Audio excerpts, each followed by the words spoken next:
तो देखो इस चैप्टर में बेसिकली हम लोग क्या डिस्कस करेंगे, गैसेस के बारे में डिस्कस करेंगे। ठीक है, गैसेस के बिहेवियर के बेसिकली माइक्रोस्कोपिक लेवल पे डिस्कस करेंगे हम लोग, मतलब एटम पे जाके, मॉलिक्यूल पे जाके उनकी एनर्जी के हिसाब से आपको ये कैलकुलेट करना है, हमें उसके डिटेल स्टडी करनी है। ठीक है, सबसे पहले देखो इसमें जो फर्स्ट टॉपिक सब टॉपिक है that is your molecular nature of matter. Behaviour of gases के पहले आपका मॉलिक्यूलर नेचर ऑफ मैटर। जो भी मैटर होता है हम लोग जानते हैं तीन तरह का मैटर है, एक सॉलिड होता है, एक लिक्विड होता है, एक गैस होता है। ठीक है, सबसे बेसिक पार्टिकल जो एलिमेंट्री पार्टिकल हम लोग बोलते हैं, देखो एलिमेंट्री की डेफिनेशन आज के समय में बहुत बदल गई है, लेकिन जब ये स्टडी हो रही थी तो उस समय जो सबसे एलिमेंट्री पार्टिकल हम उसको क्या बोलते थे, उसको हम लोग बोलते थे एटम्स। ठीक है, आज के समय जान रहे हो एटम्स बेसिकली, एटम किससे, एटम्स को कौन बनाता है, न्यूट्रॉन प्रोटॉन, न्यूक्लियस हुआ, फिर न्यूक्लियस के अंदर जो न्यूट्रॉन प्रोटॉन है उसको फिर सब डिवाइड किया गया, क्वार्क्स बोला गया, फिर उस क्वार्क्स को डिवाइड करके स्ट्रिंग थियरी आ गई है। तो that is basically your elementary level is going on, वो अब ये इट्स अ कॉन्टिन्यूअस प्रोसेस है, चलता जा रहा है साइंस में। But at this point of time any matter basically consist of atoms. ठीक है, कोई भी चाहे सॉलिड हो, चाहे लिक्विड हो, चाहे गैस हो, एटम की जो साइज होती है, जो आपका ये लगभग 1 एंगस्ट्रॉम, इसको मार्क कर लीजिएगा, इसको लिख लीजिएगा, जो एटम की साइज होती है लगभग आपकी 1 एंगस्ट्रॉम होती है। ठीक है, अब सॉलिड और लिक्विड क्या चीज़ है, सॉलिड में क्या होता है, सॉलिड हुआ या लिक्विड हुआ, दोनों में क्या, देखो 3 तरह का मैटर होता है, सॉलिड, लिक्विड, गैस। सॉलिड और लिक्विड और गैस में तीनों में तो एटम्स तो होते ही हैं, मतलब जो एटम है अपना जो भी 1 एंगस्ट्रॉम की साइज लेके तीनों में है, लेकिन तीनों में मेन डिफरेंस क्या होता है, 2 एटम्स के बीच में जो स्पेसिंग होती है। ठीक है, 2 एटम के बीच में जो स्पेसिंग होती है वो डिसाइड करता है कि हमारा कौन सा आपका ये किस स्टेट में रहता है। सॉलिड और लिक्विड मोर और लेस सेम होते हैं। सॉलिड और लिक्विड में जो आपके एटम्स के बीच की जो प्लेसिंग होती है that is only few angstrom, लगभग ये 2 एंगस्ट्रॉम मान लीजिए, मतलब ये एक आपका एटम है, एक आपका दूसरा एटम है, इनके बीच की जो स्पेसिंग हो गई 2 एंगस्ट्रॉम। समझ में आया ये? तो ये आपका सॉलिड और liquid basically comprises of the atoms which are lie at very close distance. Close distance पे क्या होता है, क्लोज डिस्टेंस पे हमारा जो मॉलिक्यूलर फोर्सेस एक्ट करते हैं। मॉलिक्यूलर फोर्सेस क्या होते हैं, बहुत ही स्मॉल डिस्टेंस में मॉलिक्यूलर फोर्सेस अट्रैक्टिव होते हैं। ठीक है, जैसे 2 मॉलिक्यूल हैं, इनको आप पास में ले आएंगे तो जैसे जैसे पास ले आते हैं इसमें फोर्स ऑफ अट्रैक्शन बढ़ता जाता है। Why? Because of molecular forces. लेकिन इस फोर्स की एक प्रॉब्लम क्या है कि अगर तुम बहुत ही पास लेते आए इसको, अगर इसको एक पॉइंट से ज़्यादा पास लेते आए तो they start repelling to each other. ठीक है, तो इसमें जो प्लेसिंग ऐसी होती है कि ये मॉलिक्यूल एक दूसरे को अट्रैक्ट करते रहते हैं, इसीलिए इसकी बाइंडिंग स्ट्रांग होती है। ठीक है, समझ में आ गया? लेकिन लिक्विड में जो होता है, लिक्विड में जो बाइंडिंग होती है थोड़ी इससे कम होती है, इसलिए तुम्हारा ये लिक्विड क्या होता है, आपका फ्लो करता है। दोनों बेसिकली सेम ही चीज़ है, दोनों में स्पेसिंग लगभग बराबर होती है, लेकिन थोड़ा सा इसमें चेंज होता है, इसलिए इसमें लिक्विड आपका इट लुक्स लाइक सॉलिड, लेकिन ये फ्लो कर सकता है। अब आ जाइए जो सबसे इंपॉर्टेंट है, गैसेज। गैसेज में क्या चीज़ है, गैसेज में जो स्पेसिंग होती है ये बहुत ही ज़्यादा होती है, ये मतलब 10 ऑफ एंगस्ट्रॉम से लेके ये 1000 ऑफ एंगस्ट्रॉम के बीच में हो सकती है। It may vary from 10 angstrom to 1000 of angstrom, या जैसे जैसे प्रेशर कम करते जाओगे ये डिस्टेंस और बढ़ता जाएगा।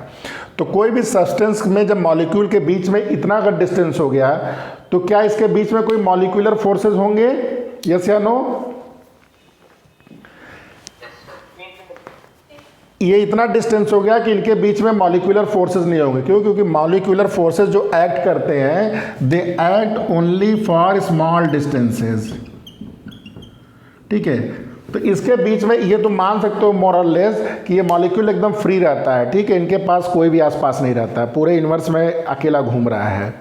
ठीक है, लेकिन ऐसा होता नहीं है गैसेस में। जैसे इस रूम में बहुत सारे मॉलिक्यूल्स हैं गैस के, ठीक है, एटम्स हैं, हाइड्रोजन है, नाइट्रोजन है, CO2 जो भी मॉलिक्यूल्स हैं, तो इसका ये मतलब नहीं कि बहुत दूर। देखो तो इसका क्या मतलब हुआ कि एक एटम यहाँ पे, एक एटम यहाँ, इनके बीच की प्लेसिंग सफिशिएंटली लार्ज है। Is it clear? गैसेस में बस ये बहुत ही पहचान है इसकी, मतलब इसके बीच में कोई भी इंटरमॉलिक्यूलर फोर्सेस एक्ट नहीं करते हैं। अच्छा, अब ये मॉलिक्यूल जब यहाँ से मान लो चलता जाता है और इससे जब टकराता है, तो ये जो एवरेज डिस्टेंस ये ट्रेवल करता है बिफोर कोलिजन, इसको एक नया नाम दिया गया है मीन फ्री पाथ। इसको लिख लीजिएगा, मीन फ्री पाथ। तो मीन फ्री पाथ की डेफिनेशन लिख लीजिएगा, average distance a molecule can travel without colliding is called mean free path. जैसे बहुत ही सिंपल जो गैसेस के जो बिहेवियर होता है, देखो गैस में क्या होता है, ये कोई एक प्रेशर होता है, एक किसी वॉल्यूम और किसी टेम्परेचर में। कई बार देख चुके हैं कि ये जो PV होता है, PV is equal to KT। अब देखो एक नया यहाँ पे कांस्टेंट, मैंने यहाँ पे कोई तुम्हारा जाना पहचाना कांस्टेंट यूज़ नहीं किया, मैंने यहाँ पे K यूज़ कर लिया है, ठीक है। K क्या है? बेसिकली एक कांस्टेंट है। अब कैसा कांस्टेंट है? एक तरह नया तरह का कांस्टेंट है। ये जो K होता है ये डिपेंड करता है कितने नंबर ऑफ आपके एटम है, ठीक है, number of atoms and number of molecules into KB, ये स्मॉल KB है, ठीक है। तो ये जो K होता है, ये जो K कांस्टेंट है ना, ये कांस्टेंट को हम लोग N इंटू KB लिखते हैं। ये N क्या है? Number of molecules present. और KB क्या है? इसको हम लोग बोलते हैं नया कांस्टेंट, इसको बोल्ट्जमैन कांस्टेंट बोलते हैं, ठीक है। तो इस K को अगर रिप्लेस कर दिया जाए तो क्या आ जाएगा formula? PV is equal to NKB into T। तो देखो यहाँ से आपका बोला गया कि PV by NT is equal to KB। ये समझ में आया? ये आपका एक तरह से कांस्टेंट हो गया, ये KB आपका बोल्ट्जमैन कांस्टेंट है। तो अगर कोई भी दो स्टेट की बात हो रही है तो ये आपका एक कांस्टेंट होता है, यूनिवर्सल कांस्टेंट बोल सकते हो। तो P1 V1 by N1 T1 is equal to P2 V2 by N2 T2। ये फॉर्मूला हमारा लगाया जाता है नंबर ऑफ मॉलिक्यूल्स के टर्म में। क्लियर? और ये किसके बराबर हो गया तुम्हारा? ये कांस्टेंट जो तुम्हारा KB है, लिख लीजिए यहां तक KB कांस्टेंट। अच्छा, अब यहां से देखो एक एवोगाड्रो नंबर तुम लोग पढ़े होगे। एवोगाड्रो नंबर क्या बताएगा? यहीं से डिफाइन किया गया है। यहां पे देखो अगर किसी भी गैस के लिए P और T अगर कांस्टेंट कर दिया जाए, ध्यान दो, अगर P और T को कांस्टेंट कर दिया जाए, KB पहले से कांस्टेंट है, तो देखो यहां से फॉर्मूला क्या आ जाएगा? N by V is equal to P by KB into T। Yes या नो? यही आएगा ना? तो अगर दो गैस तुम्हारी सेम प्रेशर और सेम टेम्परेचर पे है, दो गैस नहीं बल्कि कोई भी गैस अगर इस रूल को फॉलो कर रही है at the same temperature and the same pressure, तो ये N by V number of molecules पर यूनिट वॉल्यूम जो होता है वो आपका क्या होता है? सेम रहता है। Is it clear? number of molecules or atoms per unit volume are same of any number of gases if pressure and temperature remain same for all those। समझ में आया? जितनी भी गैसेस अगर प्रेशर और टेम्परेचर सेम कर दिया आपने, तो आपका number of volume per unit, number of molecules पर यूनिट वॉल्यूम, ये आपका कांस्टेंट होता है। यही एवोगाड्रो की हाइपोथेसिस थी। एवोगाड्रो की जो हाइपोथेसिस थी, हाइपोथेसिस बोलते हैं इसको, लिख लो एक लाइन में आप लोग। एवोगाड्रो की हाइपोथेसिस क्या थी? नंबर ऑफ मॉलिक्यूल्स पर unit volume, number of molecules पर unit volume is same for all gases at a fix temperature and pressure.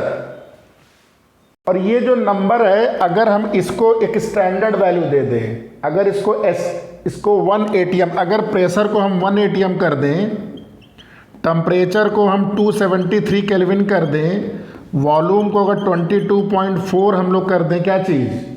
Litre gas का वॉल्यूम। अगर किसी भी गैस के ये तीनों कंडीशन मीट कर देते हैं तो ये जो नंबर होता है ये नंबर एक बहुत स्पेसिफिक नंबर आता है, ठीक है, और इसकी वैल्यू क्या आती है 6.023 इंटू 10⁻23। ये जो नंबर है इसी को हम लोग क्या डिफाइन किए बाद में, इसी को हम लोग क्या बोलते हैं, एवोगाड्रो नंबर। तो लिख लो, at pressure 1 atm, temperature 273 kelvin and if volume of gas is 22.4 litre, then number of molecules present is always equal to 6.03 into 10⁻23 and this is known as a Avogadro number and this is denoted by capital Na। इसको हम capital Na denote करते हैं, ठीक है। और यहीं से हम डेफिनेशन किसकी लेते हैं, 1 मोल की। 1 मोल की डेफिनेशन यही होती है, ठीक है। तो यानी कि 1 मोल कभी भी कोई भी तुम्हारा 1 मोल मटेरियल है, तो 1 मोल मटेरियल मतलब क्या होता है, वो कितना मॉलिक्यूल तुम्हारा कितना एटम कंटेन करता है, वो एवोगाड्रो नंबर के बराबर होता है। तो यही चीज़ आपकी 1 मोल होती है। तो 1 mole of any atom molecule contains Avogadro number Na, ठीक है। ये आप समझ जाइए, कोई भी 1 मोल, एक केमिस्ट्री में भी पढ़े होंगे मेरे ख्याल से, 1 मोल जो तुम्हारा कोई भी मटेरियल होता है वो कितना नंबर होता है उसके अंदर, उसको हम लोग बोलते हैं एवोगाड्रो नंबर। और ये किसके बराबर होता है, हमारा मोलर मास के बराबर होता है, ठीक है। इसकी वैल्यू जो उसकी मास होती है that is equal to molar mass. Molar mass को हम लोग कैसे लिखते हैं, मोलर मास, इसका जो मास होता है मोलर मास, इसको हम m0 से डिनोट करते हैं, m0, ठीक है। अच्छा, एक फॉर्मूला यहाँ से और देखिए बनता है, P V equal to N K B T.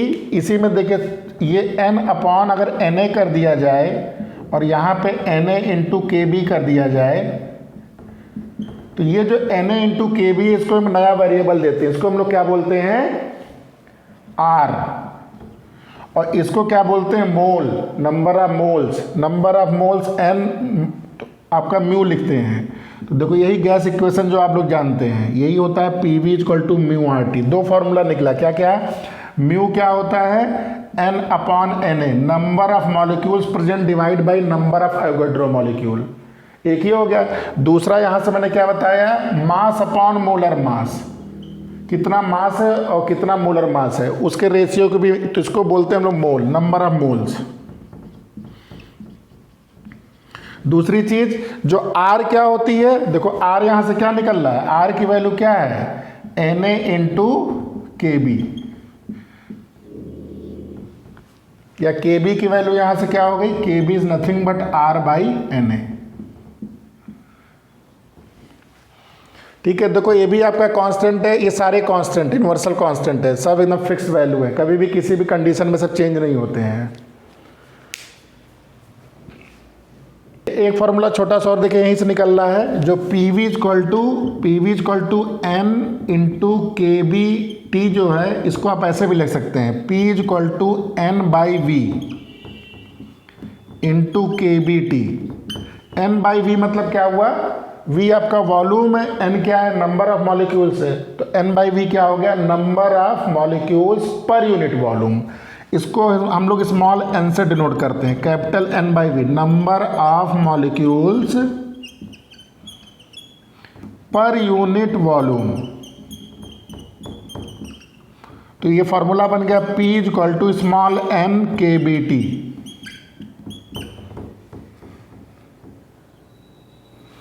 ठीक है।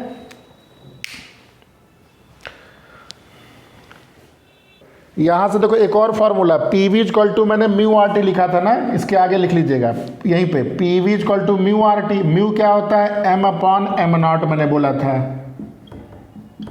ठीक है। तो अगर देखो यहां से P क्या हो जाएगा, m by V R T by M nought.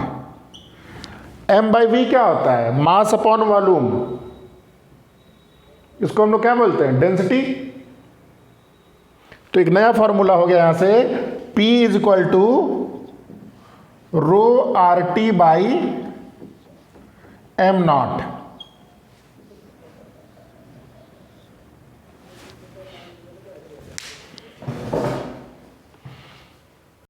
एक दो लॉ तुमने पढ़ा होगा, वो फिर से आपके बुक में है तो मैं बता दे रहा हूँ थोड़ा सा। जैसे बॉयल्स लॉ आया था, वो यहीं से फॉर्मूला था, P V equal to mu R T. इसमें क्या क्या फिक्स कर दिया जाए? अगर म्यू और टी को कांस्टेंट कर दिया जाए, म्यू और टी को कांस्टेंट कर दिया जाए तो ये पूरा पार्ट कांस्टेंट हो जाता है, P V equal to constant. तो यही बॉयल्स लॉ है, ठीक है। इसका ग्राफ कैसे बनता है, कोई बताएगा ग्राफ जरा? पी और वी का ग्राफ बनाना पड़े तो कैसा बनेगा ये?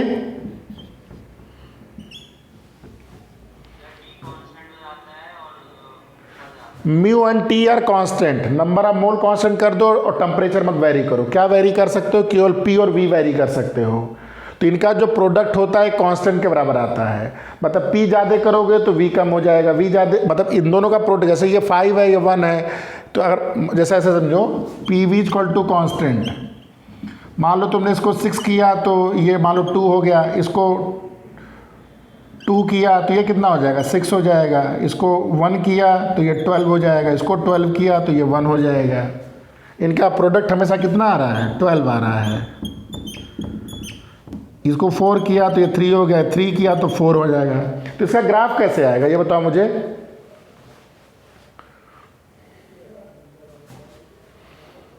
देखो इसका ग्राफ जो बनेगा कुछ ऐसे बनेगा। बेसिकली जान लो कोऑर्डिनेट ज्योमेट्री में x इंटू वाई जब भी कांस्टेंट होता है तो ये बनता है, इसको बोलते हैं हम लोग रेक्टेंगुलर हाइपरबोला। इसको भी लिख लीजिएगा टर्मिनोलॉजी, रेक्टेंगुलर हाइपरबोला। अच्छा मुझे तुमसे ये दूसरा क्वेश्चन पूछना था, ये तो समझ में आ गया सबको ग्राफ कैसे बन रहा है। देखो P तुम्हारा ज़्यादा है, V कम है, यानी कि ये पॉइंट तुम्हारा क्या है? ये 2,6 पॉइंट है। देखो इधर x है ना, तो ये x हो गया। ये पॉइंट कैसे प्लॉट हो रहा है? 2,6, 6,2, 12,1, 1,12 है कि नहीं? समझ में आ रहा है ये? तो इसको तो जैसे आपका जैसे जैसे आपका ये बढ़ता जा रहा है ये चीज़ घटती जा रही है, ठीक है। जैसे 1 है तो 12 है, 1 पे 12 है तो 2 पे कितना हो गया? 6, 3 पे कितना हो गया? 3 पे हो गया 4, 4 पे कितना हो गया? 3। अच्छा तुमसे ये समझ में आ गया। अच्छा ये बताओ, अगर मैं ऐसे बना दूं और यहाँ पे लिख दूं T1, T2, T3, अब ये बताओ कि T1 ये कंडीशन ट्रू है कि दूसरी वाली कंडीशन ट्रू है? कौन सी ट्रू है?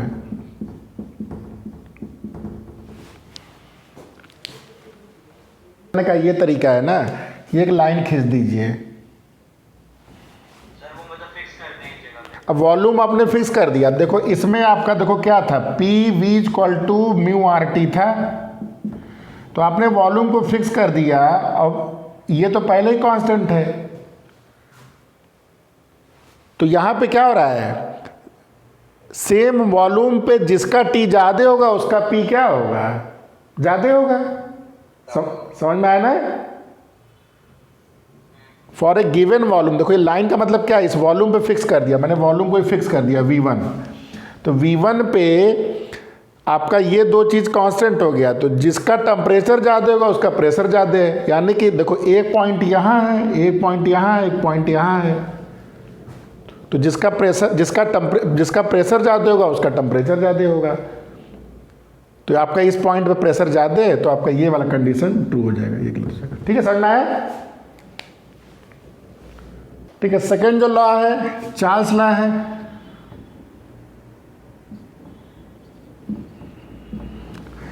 चार्ल्स लॉ में क्या बोला गया था ये, कि जो PV equal to mu R T था, इसमें आप वॉल्यूम को कांस्टेंट कर दीजिए, तो P by T equal to mu R by V, ये आपका कांस्टेंट हो गया, ठीक है। यानी कि P बाई टी आपका कांस्टेंट हो गया, P बाई टी।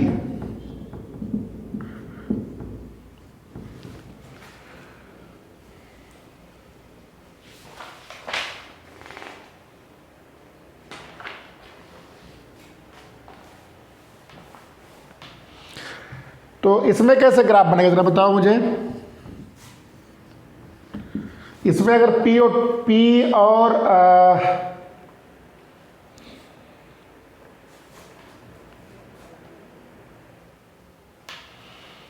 इसका ग्राफ समझ में आ रहा है कैसे बनेगा? P by T equal to constant का,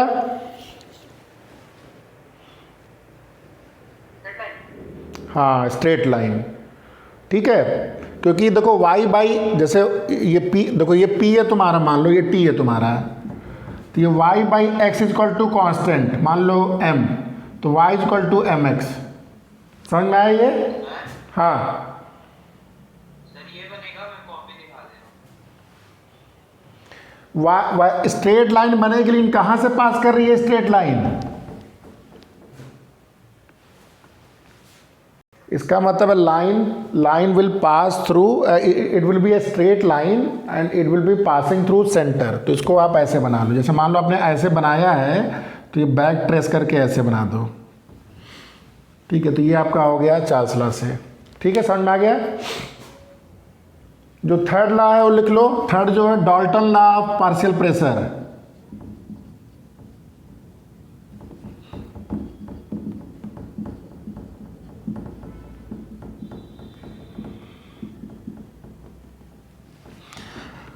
देखो इसमें क्या बोला जाता है कि मान लेते हैं कि एक तुम्हारा कोई कंटेनर है, इस कंटेनर में आपने कई सारी गैस को फिल कर दिया है। ठीक है, कई सारी गैस को फिल कर दिया है। तो इस गैस ये गैस आपस में पहली बात तो नॉन इंटरेक्टिव होनी चाहिए, मतलब कोई केमिकल रिएक्शन ना कर दे। ठीक है, तो केमिस्ट्री से समझो कि ऐसा ना कुछ कर दे कि कुछ दो गैस मिलकर कुछ तीसरा बना दे, ऐसा ना हो। नॉन रिएक्टिव गैस हो, मतलब आपस में वो रिएक्शन ना करें। तो ये क्या, इसका जो प्रेशर आता है, ये जितने नंबर ऑफ मोल्स गैस डालते हो, ठीक है, तो ये आपका μ1 μ2 ये जितने इसके तुम्हारा ये जितने आपके सेपरेट नंबर ऑफ मोल्स है सभी गैस के, मान लो जितने भी हैं n है, तो ये जो कंडीशन है PV इक्वल टू, ये इस कंडीशन को फॉलो करता है। मतलब P की जो वैल्यू हो गई μ1 plus μ2 plus RT by B. अब ये क्या कहने का मतलब है? देखो यहाँ से अगर आप देखा जाए तो ये क्या बन रहा है आपका μ1 RT by V plus μ2 RT by V, ये चलता जाएगा ऐसे ही। और इसका क्या मतलब हुआ? ये जो फॉर्मूला लिखा गया है इसको हम ऐसे लिख सकते हैं कि अगर जितने भी गैसेज हैं, मान लो इसमें कई सारी gases, number 1 gas, number 2 gas, number 3 gas, तो नंबर 1 गैस को अगर सेम टेम्परेचर और सेम वॉल्यूम पे अगर रखा जाए, सेम टेम्परेचर सेम वॉल्यूम पे रखा जाए, मान लो सेम कंटेनर में, तो उसका कुछ और प्रेशर होगा, यस या नो? तो इस प्रेशर को हम P1 लिख रहे हैं, तो ये P1 क्या होगा? P1B इक्वल टू μ1 RT, यही होगा ना? तो ये P1 क्या हो जाएगा? μ1 RT बाई वी। तो बेसिकली ये जो प्रेशर हो जाएगा ये आपका P1 plus P2 plus P3 ऐसे चलता जाएगा।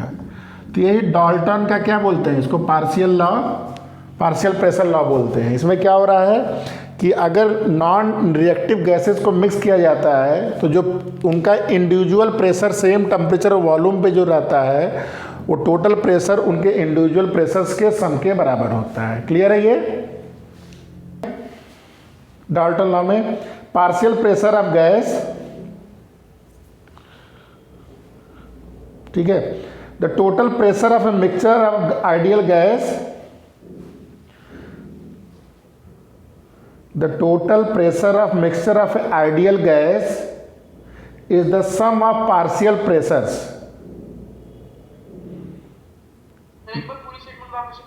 हाँ लिख लो कि the total pressure of mixture of gases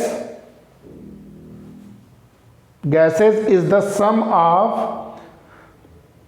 partial pressures of gases। This is known as Dalton's law of partial pressures। तो इसमें ध्यान से देखिएगा, pressure of an ideal gas, microscopic level पे हम प्रेशर को कैलकुलेट करेंगे। ठीक है, तो सबसे पहले हम एक क्यूब लेते हैं, जिसकी साइड्स L है। लिख लो, let us take N cube, ये डेरिवेशन आता है, ठीक है, आप लोग में। लेट अस टेक, एक बहुत हम लोग एक स्पेशल केस में डराइव करेंगे, फिर वो जनरलाइज हो जाएगा। ठीक है, तो let us take N cube of side L। Side इसकी कितनी है? L है। प्रेशर होता क्या है भाई? प्रेशर जैसे हम लोग बलून में हवा भर देते हैं तो क्या होता है? बलून क्यों फूलने लगता है? क्योंकि उसमें प्रेशर डेवलप होता है। प्रेशर डेवलप होने का मतलब क्या है? प्रेशर हम लोग जानते हैं फोर्स बाई एरिया। समझ में आ रहा है? तो ये जो फोर्स बाय एरिया, फोर्स कौन लगा रहा है?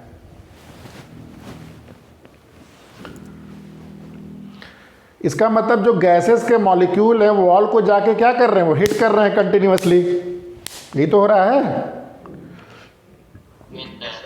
ठीक है, अब देखो यहाँ पे जो गैसेस के मॉलिक्यूल हैं इस चैम्बर में जो बैठे हैं, मान लो इसमें देखो कुछ वो ले लो, जैसे स्मॉल n हमने क्या बोला था? n क्या है? नंबर ऑफ मॉलिक्यूल्स पर यूनिट वॉल्यूम। लिख लीजिए, नंबर ऑफ मॉलिक्यूल्स पर यूनिट वॉल्यूम।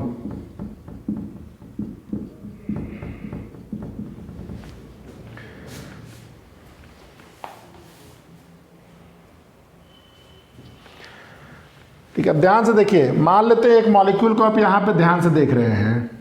ठीक है, सारा फोकस आपने इस पे लगा दिया है, एक मॉलिक्यूल्स पे जो इसके अंदर है, चैम्बर के अंदर। जैसे इस वॉल में यहाँ पे ये मॉलिक्यूल है मान लो।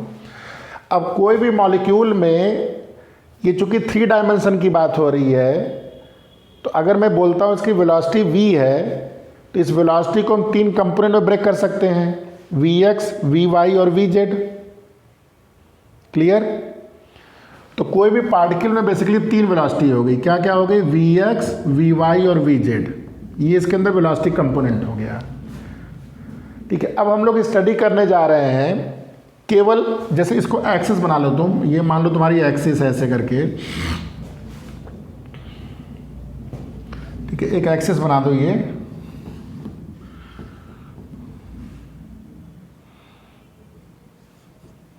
बेसिकली उल्टा बन गया, ये इधर बनना चाहिए। चलो ठीक है, कोई दिक्कत नहीं।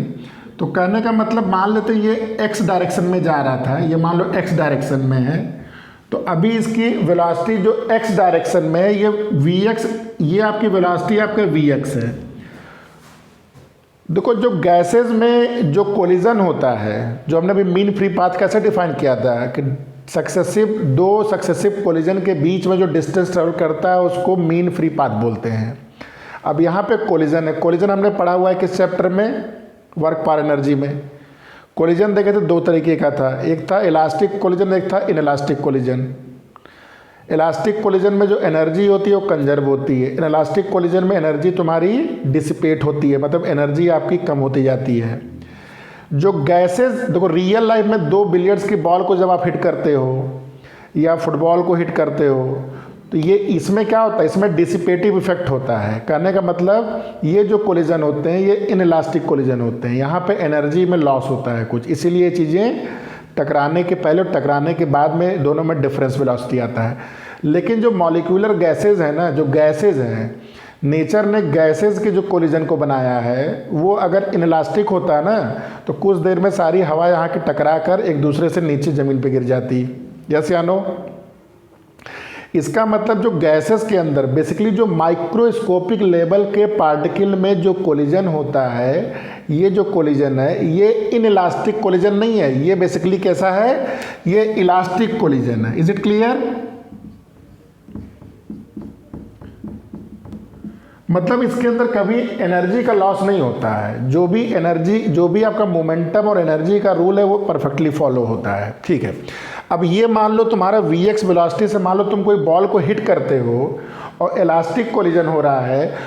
जैसे कोई बॉल है, मान लो इसको तुमने vx वेलोसिटी से हिट किया, तो ये रिबाउंड होकर किस वेलोसिटी से आएगी? vx। तो उसको मैं माइनस vx लिख सकता हूं। समझ में आया?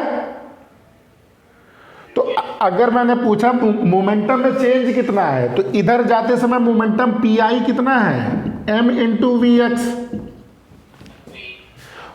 pf क्या है आपका? pf आपका है माइनस एम बी एक्स। तो चेंज इन मोमेंटम कितना हुआ?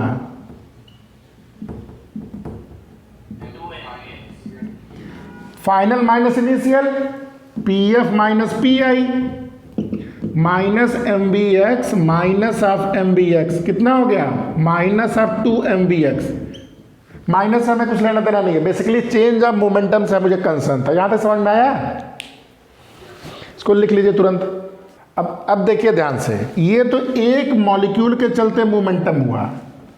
अब देखो, मान लेते हैं ये मॉलिक्यूल यहाँ से पहुँचकर हिट करने में डेल्टा टी टाइम लगाता है। देखो हमको एट द एंड प्रेशर चाहिए, प्रेशर के लिए क्या चाहिए आपको, फोर्स चाहिए, फोर्स के लिए क्या चाहिए होता है, रेट ऑफ चेंज या मोमेंटम चाहिए।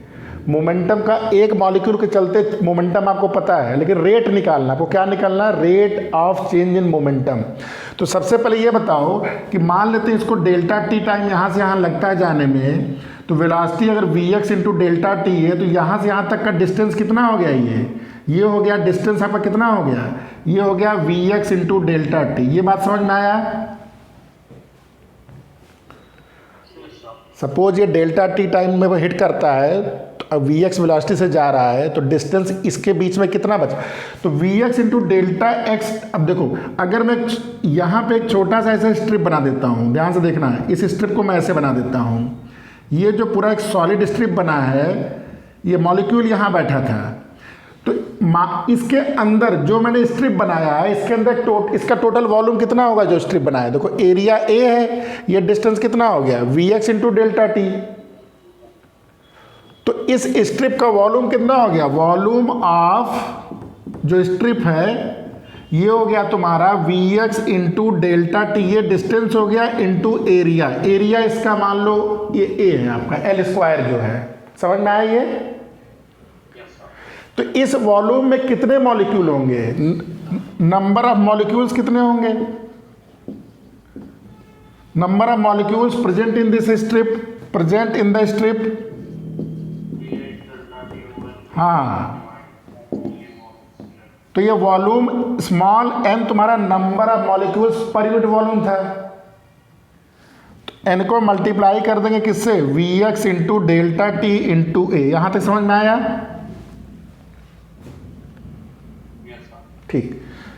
अब देखो ये टोटल नंबर ऑफ मॉलिक्यूल्स यहाँ प्रेजेंट है, जैसे मान लेते हैं 100 हैं, तो 100 में मॉलिक्यूल क्या सारे मॉलिक्यूल हिट करने जाएंगे, इतना ओबीडियंट तो है नहीं सब। करने का मतलब देखो ये प्रोबेबिलिस्टिक थियरी पे चलता है आपका, ये गैसेस के जो आपके मॉलिक्यूल हैं, अभी केवल एक्स डायरेक्शन में बात कर रहे हैं, तो हम लोग क्या बोलेंगे, बेनिफिट ऑफ डाउट देंगे। हम लोग क्या बोलेंगे कि अगर 100 मॉलिक्यूल है तो चलो मान लेते हैं 50 हिट करने जा रहे हैं राइट साइड में और 50 वापस आ रहे हैं, केवल 50 जा रहे हैं प्रेजेंट, तो हम लोग किसका कंट्रीब्यूशन लेंगे, केवल 50% ऑफ मॉलिक्यूल का कंट्रीब्यूशन लेंगे who are going to hit. Is it clear. तो आपका 50% कंट्रीब्यूशन के चलते चेंज इन मोमेंटम कितना होगा, चेंज इन मोमेंटम आपका कितना हो जाएगा, ये हो जाएगा हाफ। देखो इसका पहले हाफ करो, half into N into V X delta T into A, और एक मॉलिक्यूल के चलते मोमेंटम कितना था, 2 into M into V X, ये 2 से 2 कट गया, तो N into V X square M A delta T. ठीक है, ये यहां तक देख लो, ठीक है। अब ये चेंज इन मोमेंटम है, हमको क्या चाहिए, rate of change of momentum. Rate of change of momentum कितना हो जाएगा यहां से, rate of change of momentum, इसको डेल्टा टी से हम लोग क्या करेंगे, डिवाइड कर देंगे, यही तो होगा रेट। तो हो जाएगा n into V X square M into A into delta T divide by delta T, ये हो गया N M V X square into A. ये rate of change of momentum, इसी को हम लोग क्या बोलते हैं, इसी को तो हम लोग फोर्स बोलते हैं। Rate of change of momentum को फोर्स बोलते हैं। तो आपसे पूछा गया प्रेशर कितना होगा, तो आपका ये फोर्स हो गया, तो आपका प्रेशर कितना हो जाएगा, प्रेशर हो जाएगा आपका N M V X square A upon area, area से एरिया कट गया, तो ये प्रेशर आ गया N M V X square.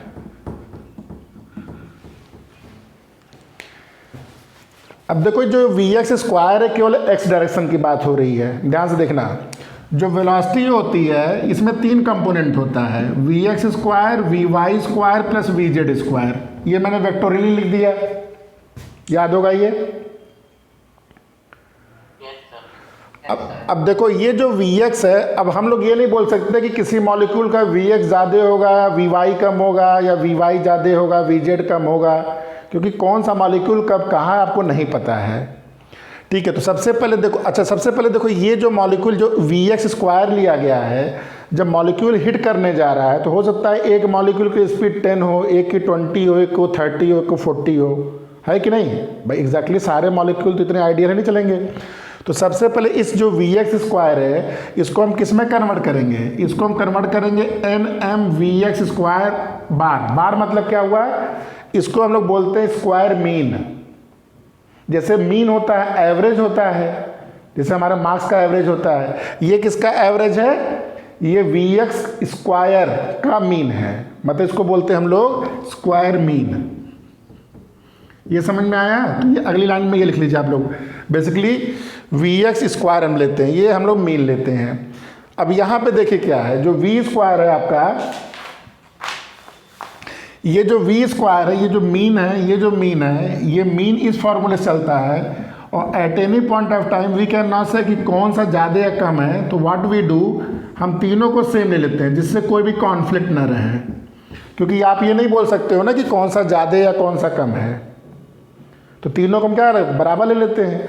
तो यहाँ से अगर Vy भी Vx हो गया, Vz भी Vx हो गया, तो ये देखो ये Vx स्क्वायर 3Vx स्क्वायर आपका V स्क्वायर हो गया। तो यहाँ से जो Vx स्क्वायर का मीन हो गया ये 1/3V स्क्वायर हो गया।